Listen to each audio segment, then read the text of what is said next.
but just some of the things, nutsy things that happened.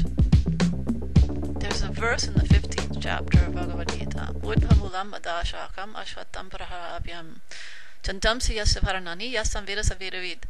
It means something about, this is the first verse. No. Is that the first verse? Yes, it is. I think so. It's the start of a kind of poetic passage. Well, it's all poetry, but the start of this passage where he's talking about the tree. And what he's basically referring to is the human system. And he's saying with the roots below, no, the roots above and branches below, or stretching in all directions like this. Roots above, branches below. Okay. Swamiji told these people, he put me in charge of agriculture knowing that I pretty much didn't know really a lot about agriculture on some level. And so I'm out in the field, and one day, I think it was Ashok, told this guy Shiva Kumar to go and bring tomato plants, and he brought tomato plants to me. And what happens, all of the people who were helping me in the garden just disappear, and they basically left me alone with the whole project. I had 300 tomato plants to set out, 300 to 400 they brought me, that Shiva Kumar brought me on that day. I don't know what he wanted, 20 or 40 rupees I gave him. I took the tomato plants to the garden, and I'm setting out the tomato plants, and now this is the kind of stuff that went on there all the time, day in and day out. So this is a reason, folks, you people, Kathy, sweetheart, you don't want to go to the ashram. You just think you do. You don't want this kind of treatment. I took the tomato plants and went down there, and nobody's helping me. I have this responsibility that Swamiji puts pressure on you. You have to do this, you have to do that. He wants you to do this, he wants to do that. And he'll say things that, like, the world is going to end if you don't get this job done and get it done right. It is, and in a certain time. And he won't give you enough time to do it also. He made sure that I totally failed at everything. He made sure that he set everything, the bar, so high that I could never reach. Okay, that was, it had to be like that. It was necessary. So all of my workers have disappeared. And also you have to remember, and we're in Tamil Nadu, and we're in an ashram, and the Indian people, the Indians who are living in the ashram in Tamil Nadu are not from Tamil Nadu, do not speak Tamil. They speak Oriya, English, a little bit of Sanskrit possibly, and the people in Tamil Nadu do not speak Sanskrit or Oriya or Hindi. They speak Tamil and very little English, and that's it. Okay? And they're at each other's throats. And during this time, this was 2005, it was critical. They were really on the verge of murdering each other, and I'm not kidding about that. They were ready to kill each other. They were making threats.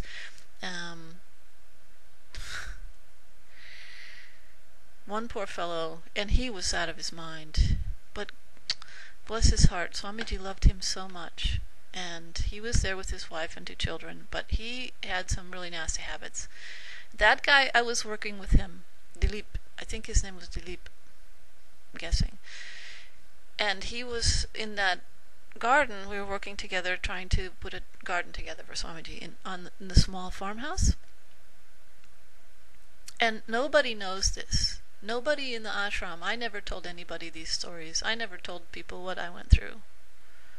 Nobody knows what I went through to set up that garden down there and working in that house down there. Nobody knows this.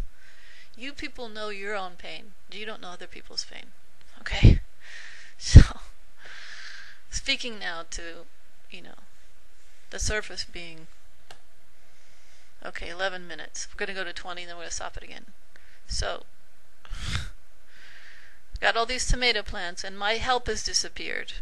Basically they're at war with each other anyway, the 2 factions. The Tamil people and the Oriya people, the Oryasa people, are ready to kill each other. So to try and get anything done in the garden is just like, And then I was supposed, the thing was, he said, okay, hire workers, So, but the Orissa devotees they're going to be damned if, Gargi's going to have any kind of success in that garden without them.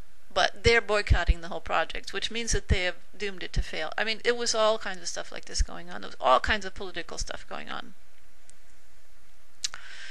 So, and the Tamil guy, same thing. He also didn't want anybody to come into the garden and work in the garden because he felt a certain ownership for the project himself, which he should have, because it actually is his dharma. It's his duty to work in the garden, but he's the driver. He wants to be the driver. He doesn't want to work in the garden. He doesn't want to do his dharma.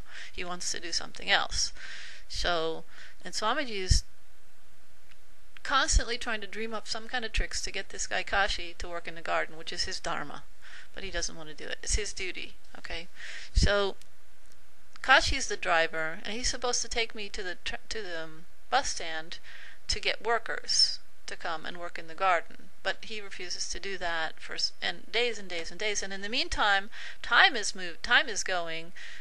The plants are there. They're dying because they're not being cared for, and all kinds of stuff is happening. And Swamiji is pounding all this pressure on my head to get this garden planted, and this has to happen, and it's going to be the end of the world if it doesn't happen. Okay? And basically my system is I want to please people.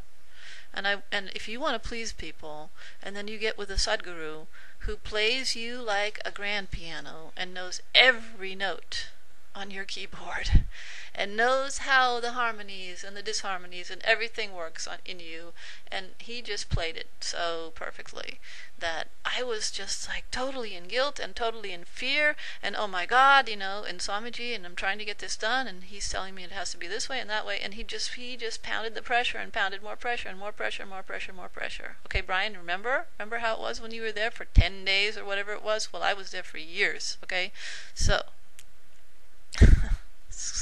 sorry, sweetie, it was just so funny. It was endearing to watch your little process that you went through. And I'm sure that's exactly what you needed. And basically it just means that you are way ahead of me.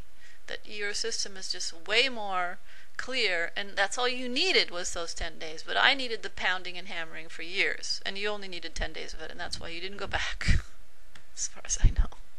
Okay? So, see, I'm acting like this guy can't handle it, and he was there and he couldn't handle it, but he wasn't supposed to, okay? I was supposed to take all this torture. So, where was I? Okay, so I'm in the garden. Shiva Kumar, this totally naughty person, really,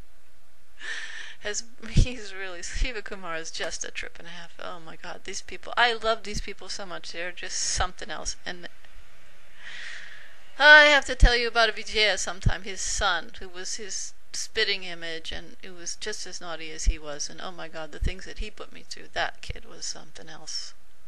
Ma Jayashri, she could tell stories about Vijaya also. Unbelievable, these thieves, basically thieves, these Tamil people. They're not all thieves, but these particular guys are really, really, really something else. Anyway, he brought me 400 tomato plants, 300 to 400 tomato plants. I had to set them out, and you can't just like put them in a bucket of water. It kills them, you can't, and you have to do the work. So I go down to the garden. There's nobody there to help me, and I've got all this pressure on my head, and it all has to be done properly, and it all has to be done, etc., etc. And Swamiji has given me, at some point, he gave me a helper. Now I'm going to forget his Shekara, that was his name, Shekara. A tiny little dwarf of a man who had absolutely no idea about agriculture, nothing whatsoever. At least not in this lifetime, not in this incarnation, not in this embodiment. And I had to teach him how to use a shovel and stuff. He didn't know how to do anything, and Swamiji is constantly telling him that I don't have respect for this man, and that this man knows way more about agriculture than I do. And probably now when I think about it, he was right. But basically what he'd been doing all his life was he was a dishwasher in Madras, in the middle of the city, and he'd never been in a garden in his life, and I had to tell him how to do stuff. And he did everything wrong.